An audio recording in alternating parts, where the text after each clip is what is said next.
बिस्मिल्लाहिर्रहमानिर्रहीम। Class number 70 number class है। इन वीडियो लेक्चर के अंदर असी पढ़न वारा हूँ सप्लीमेंट्री एंगल।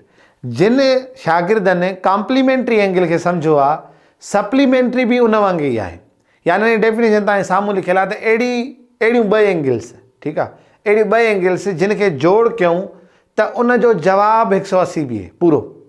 असा इन एंगल्स के, इन बिन एंगल के पेयर्स के असा चवंदासीं सप्लीमेंट्री एंगल।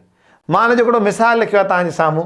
अगरि असां हिकिड़ी एंगल खणूं था 0 खां, ठीकु आहे, 80 ताईं, ठीकु आहे, छो त हिते अचे हा त या 90 थी वञे हा। बहरहाल 80 ताईं हिकिड़ी एंगल खणूं था ऐं ॿी एंगल जेका आहे उहा ठाहियूं था 100 वारी, ठीकु। त हाणे अगरि हिन ॿिन्ही खे जोड़ कयूं त छा जवाबु ईंदो?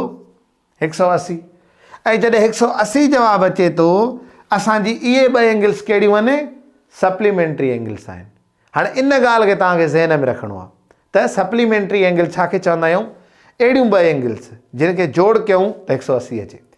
वरी साॻियो ई सवाल त असांखे हिकिड़ी एंगल मिलंदी, लफ़्ज़ ज़हन में रखणो आहे। मिसाल चए थो त तव्हां हिन जेका हिकिड़ी तव्हांखे एंगल ॾिनी आहे उहा एंगल आहे फ़र्ज़ु कयो 60 जी, इन जी सप्लीमेंट्री एंगल घणी थींदी? लफ़्ज़ छा थो चवे? सप्लीमेंट्री एंगल घणी थींदी? त तव्हां छा कंदव? 180 मां जॾहिं 60 कट कंदव त तव्हांखे छा जवाबु ईंदो? 120 जवाबु ईंदो। त तव्हांखे ख़बर पइजी वई त जी सप्लीमेंट्री एंगल जेका ठहंदी उहा 120 जी ठहंदी, ठीकु आहे। सो अहिड़े तरीक़े सां तव्हां हुनजी सप्लीमेंट्री एंगल मालूम कंदव। कॉम्प्लीमेंट्री में छा हो त हिकिड़ी मिले थी तव्हांखे, लेट सपोज़ 30 जी, ॿी घणनि जी थींदी? तव्हां ॿी 60 जी कंदव। छाजे करे 60 जी कंदव? इन ॿिन्ही खे जोड़ कयो त जे जवाबु 90 पूरो बीहे, न बीहंदो त उहा कॉम्प्लीमेंट्री न हूंदी। ईअं ई आहे, अगरि हिकिड़ी एंगल असांखे लेट सपोज़ मिले थी 60 जी, ठीकु आहे, इन जी सप्लीमेंट्री एंगल घणनि जी आहे? सप्लीमेंट्री एंगल हेॾे सॼे पोइंट पासे जी हूंदी न, छो त हिते अची 180 ठहंदो न। त तव्हां हिन खे जॾहिं जोड़ मतिलबु हिकिड़ो 180 मां 60 कट कंदव तव्हांखे मिलंदो 120। पोइ असांखे ख़बर पवंदी त हीअ सॼी छा आहे? सप्लीमेंट्री एंगल आहे। ऐं हिननि खे जॾहिं तव्हां जोड़ कंदव त जवाबु छा अचणु घुरिजे?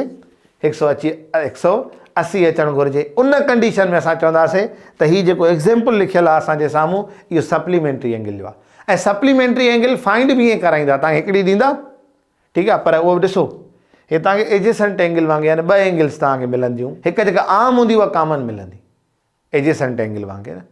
सो तव्हांजे साम्हूं हाणे हिकिड़ो किताब जो हिकिड़ो एग्ज़ाम्पल आहे क्लास 5 मज़ा। उन में चए थो find supplementary angle of given 110 degree. यानी हिकिड़ी एंगल तव्हांखे मिलियल आहे जेका 110 डिग्री जी आहे। हाणे ॿुधायो त अगरि उहा DEF आहे एंगल, ठीकु आहे, उन जो आहे 110 डिग्री, त CEF इन जी घणी थींदी? पोइ असां छा कंदासीं?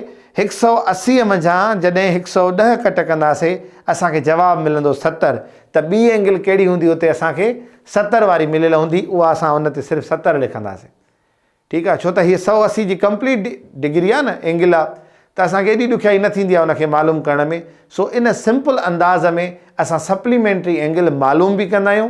अच्छा, हाणे तव्हां चवंदा हूंदव ड्रा कीअं कबी आहे? ड्रा तव्हांखे ख़बर आहे त अगरि हिकिड़ी एंगल तव्हां ड्रा करे वेंदव न, मिसाल हाणे तव्हांजे साम्हूं हिकिड़ी खणूं था, ठीकु आहे, तव्हांखे हिकिड़ी एंगल मिले थी जेका आहे 30 जी। उहा तव्हां छा कयो? पहिरियों 30 जी, हाणे छो त मां प्रोटेक्टर ते तव्हांखे बार बार सम्झाई आहे, तव्हांखे सम्झ में अची वई हूंदी त प्रोटेक्टर ते रखी 30 जी ड्रा कीअं कबी आहे। असांखे ख़बर आहे त प्रोटेक्टर अगरि हे फ़र्ज़ु कयो मां वर्टेक्स खयो आहे त प्रोटेक्टर हिते 180 थींदो सिधो। त 30 खां पोइ समूरी एंगल असांजी उहा हूंदी। असांजी हीअ सॼी एंगल घणनि जी बीहंदी? 150 जी बीहंदी। ऐं हिन खे जोड़ कंदो त 180 थींदो। तव्हां हिकिड़ी एंगल ठाहियो ऐं प्रोटेक्टर जी मदद सां ॿियो 180 हिते लिखो, पोइ सॼी बक़ाया एंगल तव्हांजी उहा हूंदी। ऐं इन तरीक़े सां तव्हां सप्लीमेंट्री एंगल बि आसानीअ सां मालूम करे सघो था। ऐं इन जी डेफिनेशन बि तव्हांजे साम्हूं ऑलरेडी मूं रखी आहे त सप्लीमेंट्री एंगल चइबो छाखे आहे। तो इन ई टॉपिक सां हिन क्लास जो इख़्तिताम वरी मिलंदासीं नए कंहिं सेशन सां। तेसिताईं गॾु इहो सिंधी तार सां। अस्सलाम वालेकुम वरहमतुल्लाह।